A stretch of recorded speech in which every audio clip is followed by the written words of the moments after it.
As a broad and natural waterway, the Yangtze has always been one of China's most important transport corridors. Today, it's a major economic belt connecting 11 provinces and municipalities.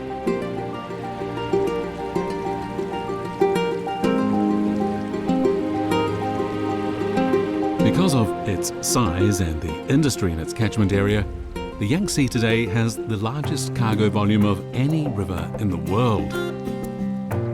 Manufactured goods and raw materials are brought in by road and rail to docks up and down its middle and lower reaches. They're then transferred to ships and transported down the river and out to every corner of the world. Today, humans and their ships dominate the river.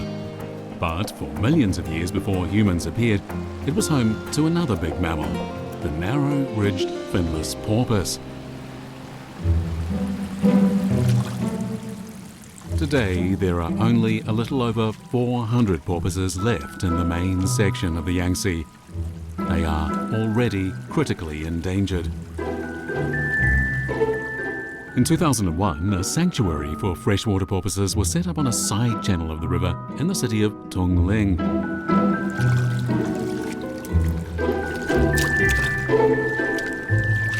Today, porpoises living here enjoy 4 specially prepared meals a day. At the moment, it's time for afternoon tea.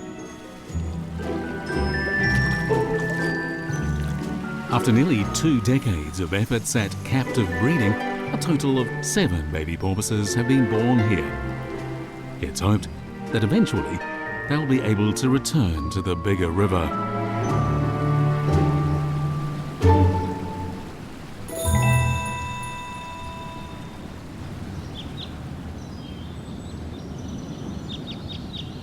From river mammals to reptiles. The Chinese alligator, which is also called the Yangtze alligator, is the smallest of all alligator species. On a sunny afternoon, you might catch a glimpse of these ancient creatures swimming or basking in the sun beside the water.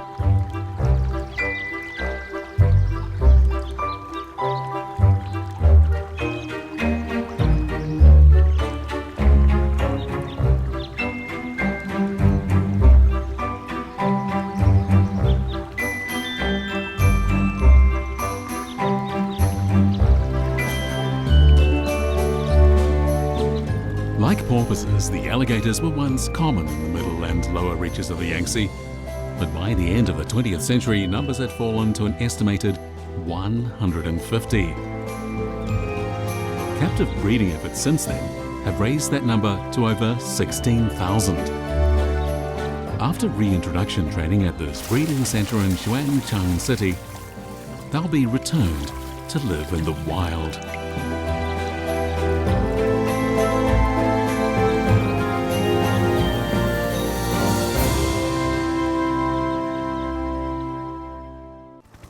For the final stretch of this trip, let's take part in a mountain race before visiting 2 more Anhui ranges. We'll then take a look at one of the province's engineering marvels before we visit one of its Great Lakes. Lastly, we'll arrive in the provincial capital Hefei to see the infinite possibilities offered by science and technology.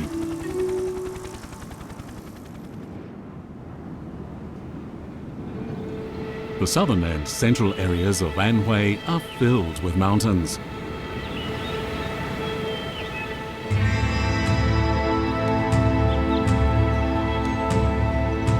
This makes the province a great location for hill climb races.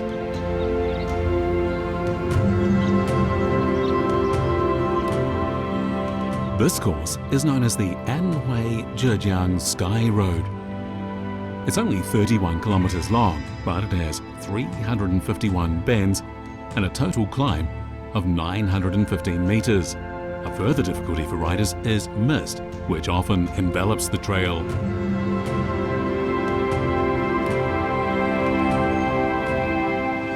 At the end of the challenge is the finishing line. For the last few hundred meters, riders who have kept up with the front runners are straining every muscle for just a few meters advantage.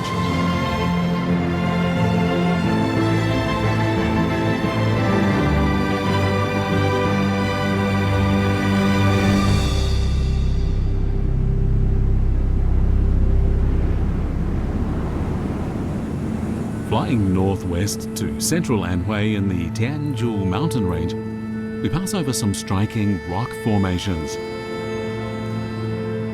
The temperature here often fluctuates around freezing, and this causes ice and water to switch forms frequently.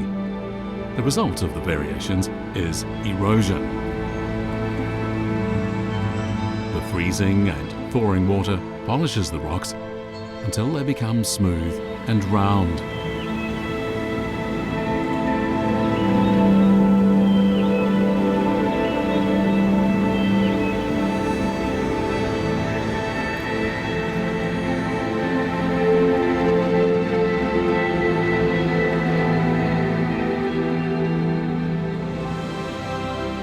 Tianzhu Mountain was known as Mount Wan in ancient times. Between 770 BC and 476 BC, the range overlooked the state of Wan. Today, the Chinese character for Wan is the single character abbreviation for Anhui province.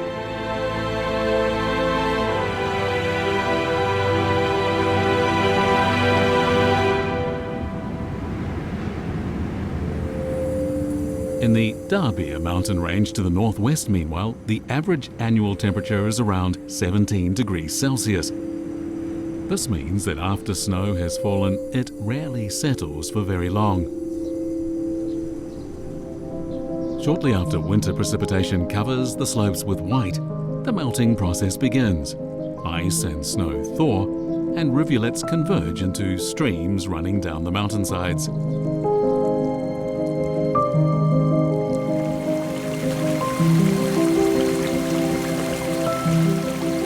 On the southern side of the Dabie Mountains, the water flows into the Yangtze River.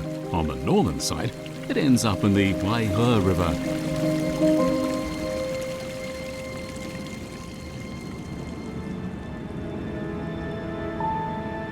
During the rainy season, the lower lands around the Huaihe River are deluged. But during the dry season, water is scarce, and the terraced fields crack from drought.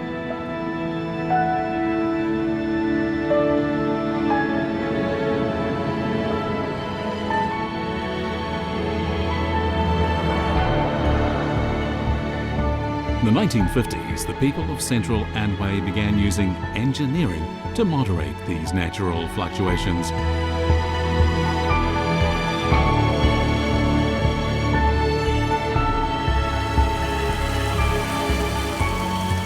When the Meishan Reservoir Dam was completed, at 88 meters tall, it was the highest multiple arch dam in the world.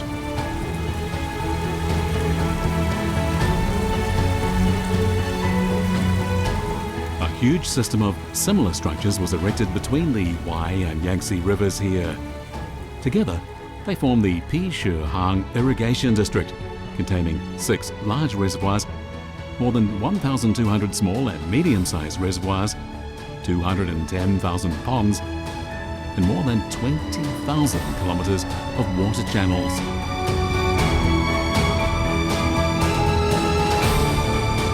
Over 4 decades, this once barren land was transformed by the largest irrigation network built since the founding of the People's Republic of China.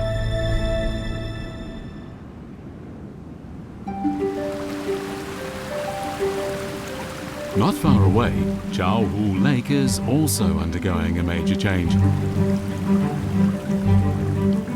In 2020, a 10-year fishing ban will begin here. The wildlife in the lake's waters will be given a decade-long holiday.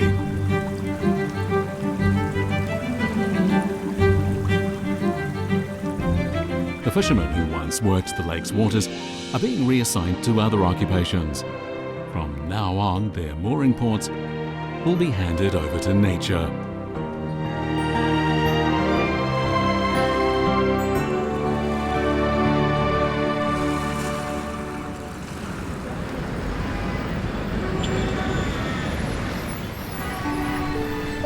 Finally, we come to the provincial capital, Hefei.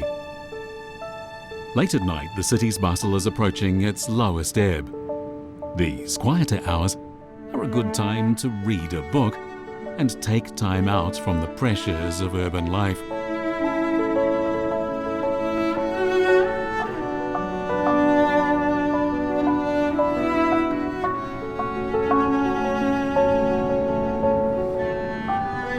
This particular downtown bookstore is open 24 hours a day.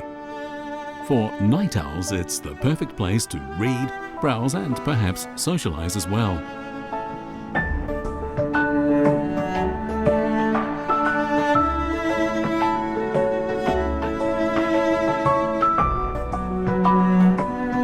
With its ancient history and present surrounded by mountains, rivers and farmlands, Hefei at the heart of Anhui has its sights set firmly on China's future.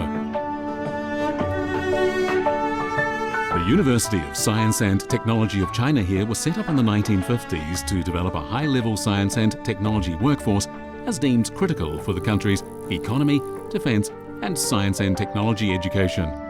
Since then, it's conducted much of the nation's most advanced research. In 2003, for example, the Chinese Academy of Sciences built an experimental superconducting tokamak magnetic fusion energy reactor here. Nicknamed the miniature artificial sun, it can generate temperatures of 100 million degrees Celsius.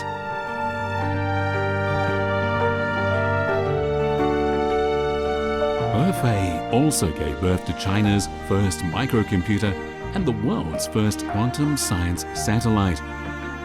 As a pioneer in many fields in China and the world, Anhui's provincial capital is now renowned for its achievements in science and technology.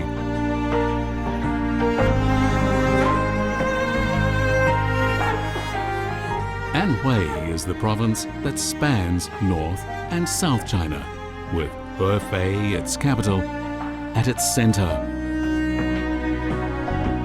With its diversified culture, pioneering spirit, and its surrounding natural wonders, this really is a healthy heart for Anhui, beating strong and loud.